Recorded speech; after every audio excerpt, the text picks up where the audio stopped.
Hey, welcome. I'm really glad you're here today. Whether you're listening to this while walking, studying, lying on your bed, or just trying to stay motivated, I want you to know something right from the beginning.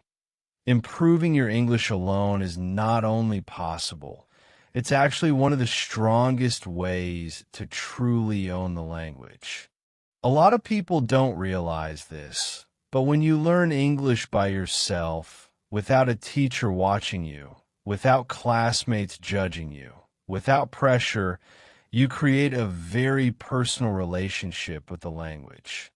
And that relationship matters more than any textbook or classroom ever could.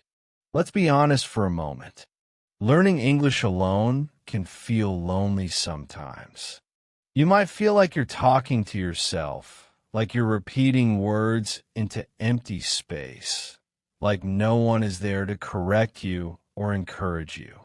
And that's exactly why so many people give up.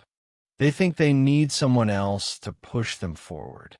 But the truth is, the moment you decide to take control of your own learning, you stop waiting for permission to improve.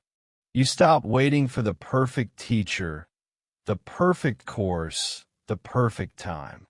You start where you are, with what you have, and that's powerful. One of the biggest mistakes people make when trying to improve English alone is treating it like a school subject instead of a living language. English is not math. It's not something you solve once and finish forever. It's something you live with. It's something you hear, feel, think, and use. So if you want to improve alone, you have to invite English into your daily life.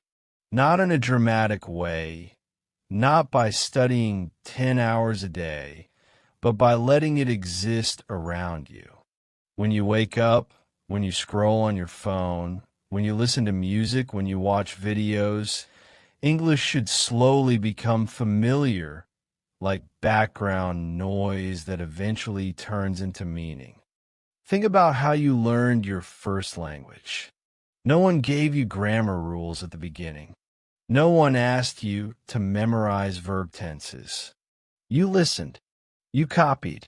You made mistakes. You repeated words incorrectly. And somehow, without realizing it, you learned. That same process still works, even as an adult. Your brain hasn't forgotten how to learn a language. It just needs time, exposure, and patience.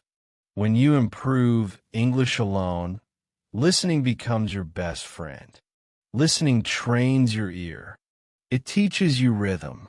It shows you how real people actually speak, not how textbooks want them to speak. You don't need to understand everything you hear. I want to say that again because this is important. You do not need to understand everything. If you wait until you understand 100%, you will never move forward. Understanding 50 or 60% is already amazing. Your brain is smarter than you think. It fills in gaps. It connects ideas. It learns even when you feel confused. So when you listen to podcasts, videos, movies, or interviews in English, relax. Let the language wash over you. Don't pause every sentence. Don't translate every word. Just listen. Over time, sounds turn into words. Words turn into sentences, and sentences turn into meaning. Now let's talk about speaking, because this is where fear lives. Speaking alone sounds strange, right? A lot of people say, how can I practice speaking if there's no one to talk to? But here's the truth. Speaking is not about having a listener. It's about training your mouth and your brain to work together in English. You can speak alone in your room. You can speak while walking. You can speak in front of a mirror. You can speak while cooking or cleaning. You can talk about your day, your problems, your dreams, your opinions. You can argue with yourself in English. You can explain things to an imaginary audience. This is not silly. This is practice. When you speak alone, something interesting happens. You notice what you don't know. You notice the words you're missing. You notice the sentences that feel difficult to build. And that awareness is gold. Because once you notice a problem, you can fix it. Maybe you stop in the middle of a sentence because you don't know a word. That's okay. You describe it differently. You explain around it. This skill, the ability to express an idea even without perfect vocabulary, is real fluency. Native speakers do this all the time. They forget words too. Fluency is not perfection. Fluency is movement. Pronunciation is another thing people worry about too much. Let me say this clearly. Having an accent is not a failure. Your accent is proof that you learned another language. The goal is not to sound like someone else. The goal is to be understood. When you improve English alone, pronunciation improves naturally through listening and imitation. You hear how words are stressed, how sentences rise and fall, how sounds connect. You repeat again and again. Your mouth learns through repetition. Recording your voice can feel uncomfortable, but it's one of the fastest ways to improve. You hear yourself as others would hear you, and slowly, without forcing it, you get clearer. Reading is like having a quiet conversation with the language. When you read, you slow down. You see structure. You see how ideas are built. And the best part is you control the speed. You can pause. You can reread. You can think. To improve English alone, reading should not feel like homework. Read what you enjoy. Read things that make you curious. It could be stories, articles, blogs, or even comments online. You don't need to understand every word. Focus on meaning, not perfection. Over time, grammar patterns become familiar, vocabulary repeats itself, and sentences that once felt complicated start to feel normal. Writing is where everything comes together. Writing is thinking on paper. When you write in English, you see your thoughts clearly. You notice your mistakes. You notice your habits. And that's a good thing. You don't need to write long essays. You can write a few sentences a day. A journal, a reflection, a summary of something you watched. Writing alone gives you space to grow without pressure. You can take your time. You can correct yourself. You can see your progress from old texts to new ones. And that progress is incredibly motivating. Vocabulary is not about memorizing thousands of words. It's about building relationships with words. When you improve English alone, you meet words again and again in different situations. You hear them, you read them, you use them, and slowly they become yours. Words learned in context stay longer.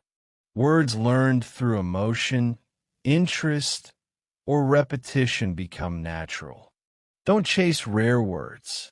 Focus on useful ones. The words that appear again and again are the ones you need. Grammar deserves respect, but not fear. Grammar is a map, not a prison. You don't need to master every rule before you speak. In fact, speaking helps grammar improve naturally. When you notice patterns, when you hear the same structure again and again, your brain absorbs it. Grammar books can help, but they should support your learning, not control it. Use grammar as a tool, not as a judge. Thinking in English is one of the biggest signs of progress. At first, your thoughts are translated. That's normal. But as you spend more time with the language, translation slowly fades. You start thinking in short English phrases, then full sentences. This happens naturally when English becomes part of your daily life. Don't force it. Just give it time. Learning alone means motivation comes from inside. Some days you'll feel excited. Some days you won't. Discipline matters more than motivation. Even a little English every day is enough. Consistency beats intensity every time. You don't need perfect days. You need regular ones. And finally, remember this. Improving English alone is not just about language. It's about confidence. It's about proving to yourself that you can learn something difficult on your own. It's about patience, resilience, and self-trust. Every minute you spend with English is an investment in yourself. And even when you feel stuck, even when progress feels invisible, something is happening. Your brain is changing. Your understanding is growing. Your voice is developing. So keep going. Keep listening. Keep speaking, even if it's just to yourself. Keep reading, writing, thinking, and living in English. You don't need permission. You don't need perfection. You just need to continue. And yeah, that's pretty much everything I wanted to share with you today. I really hope this talk helped you, even just a little, and I hope it reminded you that improving your English alone is completely possible if you stay patient and consistent with yourself. If you found this helpful or motivating, don't forget to like this video, share it with someone who's also learning English, and subscribe to the channel so you don't miss future episodes like this one. Your support honestly means a lot and helps this content reach more people who need it. Feel free to leave a comment and tell me about your English learning journey, where you're from, or what you're struggling with right now. I'd love to read your thoughts. Thanks so much for listening. Take care of yourself. Keep practicing, and I'll see you in the next one.